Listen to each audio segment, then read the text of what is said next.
Hello and welcome to another video, and today I'm gonna be showing my build guide for the Ring of Death, or whatever you want to call it. So first of all, let's go over a few things first, and that is what is Inner Fire. If you played this game for some time now, you probably already know what it is. So essentially, Inner Fire is a mechanic that triggers through melee attacks. And for some reason, Book Smash in this game is considered a melee, which is kind of nice because it's ranged, so you can trigger Inner Fires off screen, which is very nice. On gear, you can find both Inner Fire Chance, Inner Fire Max Charges, Inner Fire Duration, and Inner Fire Damage. And as you can see, my edit percent on Max Charges is 110. My duration is only 25. I get that from the ancestral tree. You don't need it at all because of a simple mechanic on the Reaper that we are using. And I have 1000% added damage to Inner Fires, which is quite a lot. And one of the reasons why I achieved this high amount is because I think it's 1 or 2 pure stat modifiers that are quite high.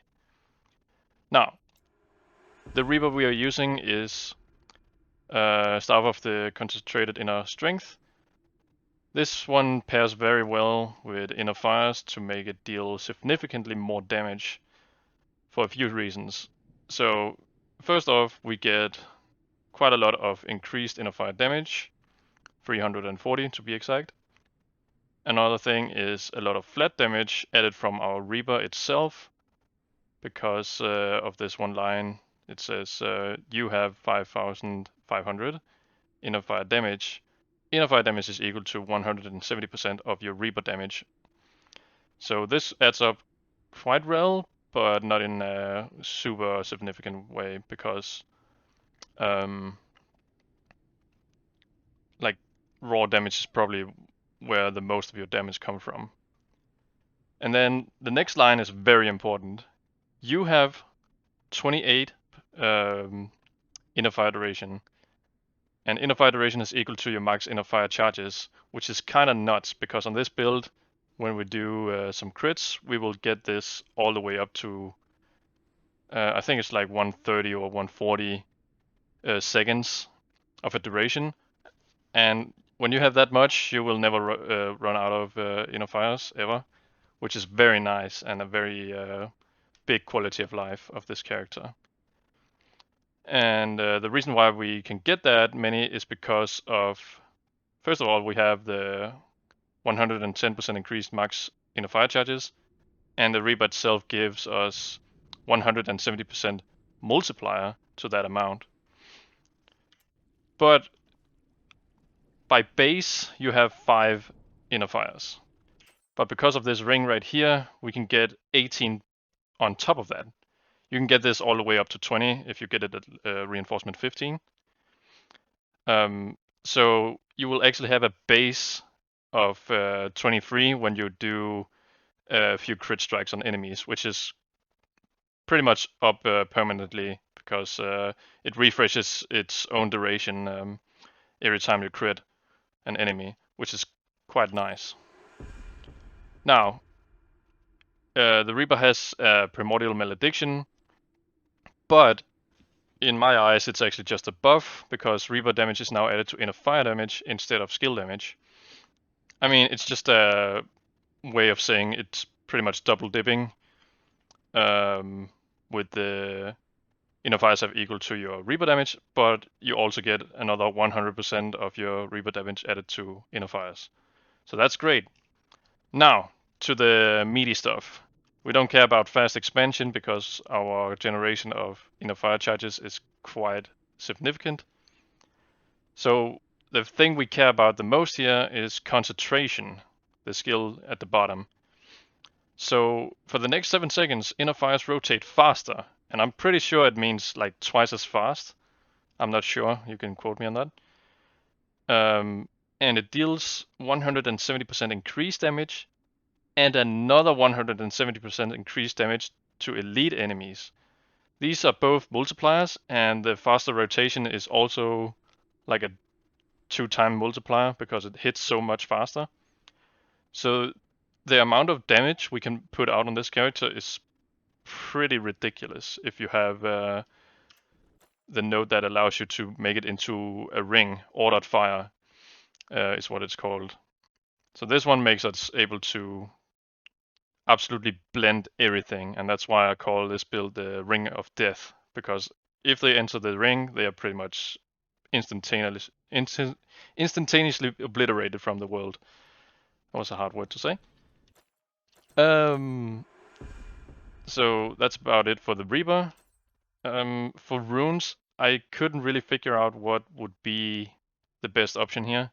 So I would just went with the Nimble Warrior just for the 126% increased crit and some crit strike chance, which is quite nice. And we take it with the Smaller activation rune just because it feels great to like press it and then you have the buff that you need. Except for a conditional trigger like it triggers after you kill 500 enemies. That's not very consistent at all. It's better to have something that is consistent and you can manage yourself. So it's like a very big buff that you can trigger. And I just put some effect on it just to give it even more crit damage. I rarely press this. I honestly don't think the runes matter that much on this character. So you don't have to like forcefully grind all the levels on these. It's really not that necessary. I rarely press them, let me say that. And then for the ultimatum, I just went with the profound depths. And the reason why is because it's just nice to have some area damage reduction, and I didn't have that on my character anyway. So getting 35% reduction to area damage is quite nice and does a significant amount of dirty work. So let's go over the skills and specialization.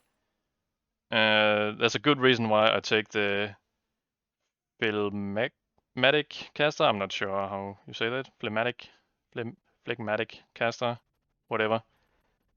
Let's go it from rank 1 to 8.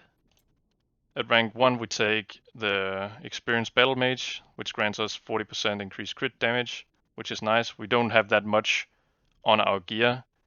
You can force more crit damage on your gear, but I chose not to because it's quite a lot of investment that we have to put into inner fire chance, inner fire max charges, and inner fire damage.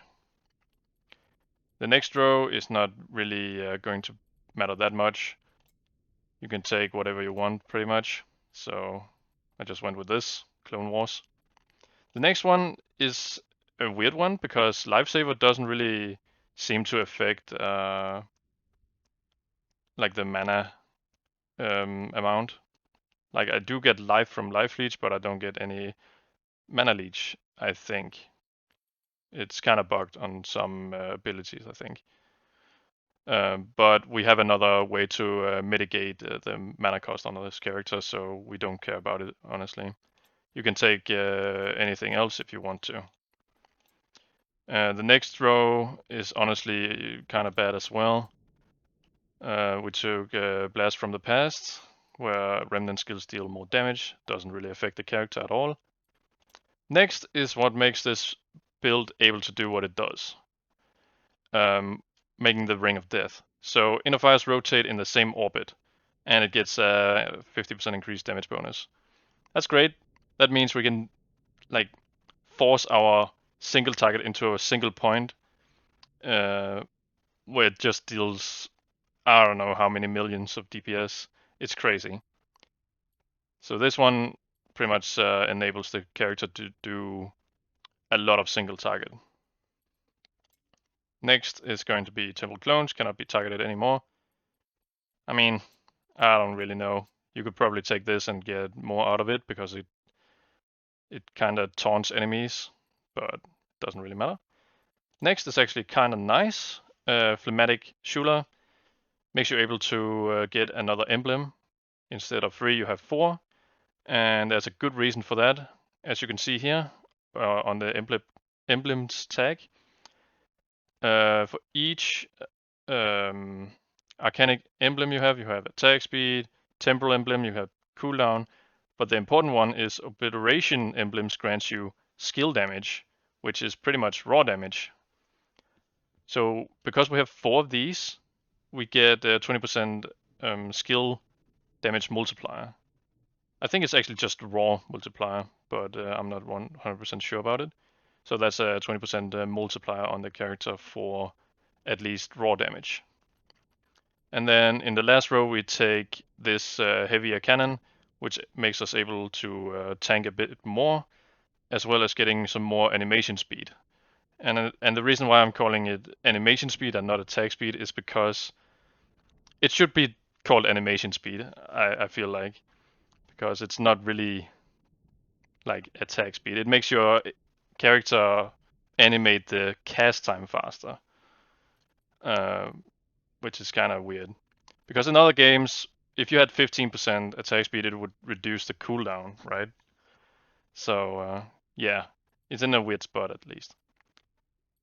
So that's about it for the phlegmatic caster. I'm sorry if I didn't pronounce that right. So Book Smash is there to silence enemies, get some sort of damage output for leech, as well as getting a bit of damage multiplier. So first off, we take heavy. Oh man. In clay, I don't know what to say here. Let's just call it heavy. At rank 1, we take heavy for a bit of area of effect. Next row, we take the silence of limbs at rank 2, so we can silence spellcasters when we attack them. That's kind of nice and a very nice defensive layer. Next is this one right here, Fast Reader. So if you have a lot of cooldown reduction on your character, you suddenly get a lot of attack speed as well, which makes your character animate the attacks faster, which is great. Next is very powerful. So Book Smash deals 10% increased damage for each inner fire currently rotating around you. And we can get up to 130 inner fires on this character, which is quite a nutty amount. So that is 1300% increased damage. So you go from this number up to like a few million, and that's without critting and ancestral strike critting. It's crazy. Next is very nice, which is pretty much the same as this one, where you get the emblems of obliteration, but you pretty much just double that. And the best thing about this is that it is a separate multiplier, so you get two 20% more multipliers on your characters. So it's actually around, I think it's like 44% more damage, like a multiplicative modifier, which is kind of nice, especially for inner fires because they do not have that many sources of multipliers. Now, for Ray of Obliteration, we are going for a supportive route. First of all, we make our clone rotate faster. You can pick something else if you want to. You could pick this one. I'm pretty sure it works. Whereas if your clone shoots the Ray of Obliteration, you can get some armor and elemental resistance. But I don't really scale any armor or elemental resistance, so I didn't go for that. Next is this one, just for a bit more damage so that our clone can actually leech a bit for us, which is quite nice. Next is going to be the reach of the obliteration, or rather the range of the ray, which is nice. And that means it can attack further away from its position. But the most important thing is this one here, Inner Chaos. So when your clone attacks enemies, it will generate inner fire charges for you, which is kind of nice. So it says, while you are channeling Ray of Obliteration, every 0.5 seconds you have a chance to trigger an inner fire equal to your inner fire chance. While you or a clone are channeling Ray of Obliteration, you have 30% inner fire chance. So my base is 43% chance, but with this up, we get up to 73 instead.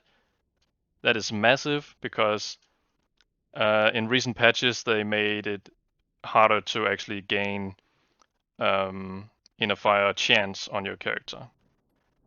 So this is a very powerful mechanic, and it makes it easier to get going on a new character as well.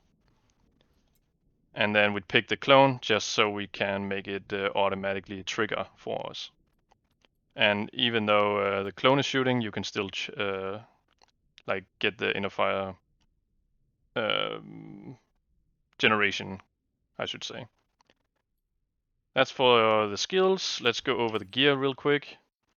Helmet, I went with the life multiplier. I feel like that's pretty much on every character it's going to be the best unless there's a wacky interaction on your build. On the helmet, the amulet, we get the legendary effect with your book smashes, critical strikes trigger book smashes on random nearby enemies. And all those random books can actually trigger inner fire for you. So that's a very nice inner fire generation here as well. The chest, we just went with some very simple stuff. It could get way better if you wanted to, but I didn't really want to invest too much into this character because I have other plans. The cape, I got lucky and got the inner fire max charges.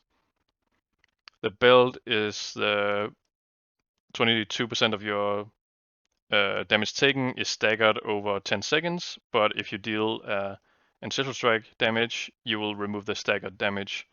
So this essentially means when an enemy hits you, only 78% of the initial damage is dealt instantly, and then the other 22% is then dealt over a 10-second duration. But you can remove that damage over time with an ancestral strike, and we do have a bit of ancestral strike chance on our character, as you can see here, 16%. So we usually just remove that debuff on ourselves. So this is pretty much a 22% damage reduction, which is great. We went over this previously. This is just for max inner fire charges. Boots, we have a very nice pair of boots here with a lot of raw damage. I found this in the Great Forge, which has been carrying me quite a lot. I also have a very nice ring here with a lot of max life. The gloves is just for a bunch of cooldown reduction. I would probably recommend going for this over other pieces of gear, just to get the cooldown even further up and running, because that means more uptime on all your abilities and proc abilities. And then here's another one with a great amount of raw damage. And then we have a very nice piece of shoulders here that grants us a lot of inner fire chance. You don't really need those. You can still get your max charges up and running without this, but you just get it faster in, for example, battlefield expeditions, because when you go to the next floor, you lose all your charges, pretty much. And then for the attributes, I spread it a bit across everything, except for willpower, dexterity, bravery, and toughness. So the self-explanatory one is obviously savagery. It grants a lot of raw damage increases. It grants us a bit of crit damage, which is very nice because we don't get that much on our character. It also grants us some armor penetration, and because our character is not hitting like super hard, getting some armor penetration actually do a significant amount of work for us. Next is going to be Fury. We get these 15 notes. because of a crit chance and then some crit damage. Determination is just for life. That's a great amount you get. 23% increased max life for these nodes. You can take something else if you want to, but I do like a lot of life on characters, and it makes me feel secure about playing the game, and it just outperforms many things like armor scaling unless you get a significant amount of it. And another thing we got is Seal. Seal is very, very powerful now just because of this one node right here. So the cost of skills you cast is reduced by 5% for each secondary cast in the last 10 seconds. So as you see, when I cast, I get these stacks, and they can stack infinitely. So when you get up to 20 stacks, your skills cost no mana whatsoever. It's great. It's such a nice touch. So if you have a spammy character with a lot of mana cost, you can pretty much reduce it to 0 after a few casts, which is absolutely nuts if you ask me. Ancestral tree, we went with air conditioner, we went with raw boost, exceptional accuracy. This doesn't do too much except for granting us some armor penetration, which is honestly nice. We take frostbikes for traveling, lethal force for some crit chance and ancestral strike chance, and a bit of crit damage. Playful weapons grants us a bit of elite damage, as well as cooldown reduction, which is also great. And then the last one is going to be this one, where we get a bit of inner fire chance, as well as max inner fires and inner fire damage, because the duration the duration doesn't do that much, honestly. And then the unrestricted one is going to be into another raw boost for another 35% increased raw damage. Very nice and very powerful. And then the last thing I want to go over is just all my stats so you can see them. So movement speed 110, cooldown in total is 48, attack speed is 45. Raw damage, you can see it right here. You can see that we have 118% increased, as well as 2 multipliers, which is very nice. That's from the obliteration emblems. We have 56 crit chance. Not that much crit damage, but you can invest into it more than I did if you want to. We have a bit over 100 armor penetration. You only need 100 to make it ignore their armor reduction. I didn't get that much elite damage, but I can highly recommend going for, let's say, 100%. That means double damage against elites, which is very powerful. And let's see what else. Tenacity, if you can get that up to 100% as well, would be very powerful. All damage reduction, only 4%, sadly. Elite damage reduction, a bit better with 14%. And then projectile damage reduction and area damage reduction, a bit over 35%. And I feel like the projectile damage reduction is the most important one, because that is usually what you get hit by in this game. But also area damage reduction, which is why I take the ultimatum of profound depths. And then for the last stats here, you can see all the inner fire modifiers here. And then, yeah, I think that's pretty much about it. If there's any questions you have about the character or about the game in general, just let me know. I will probably most likely have an answer for it. So yeah, thank you so much for watching. Remember to subscribe if you like the content, because I'm probably going to be adding more videos, like just in general build guides, because I do like the state of the game right now. There's a lot of different things you can do, and you can be very, very creative, and I really love that. So yeah, thank you so much for watching, and I will see you in the next video.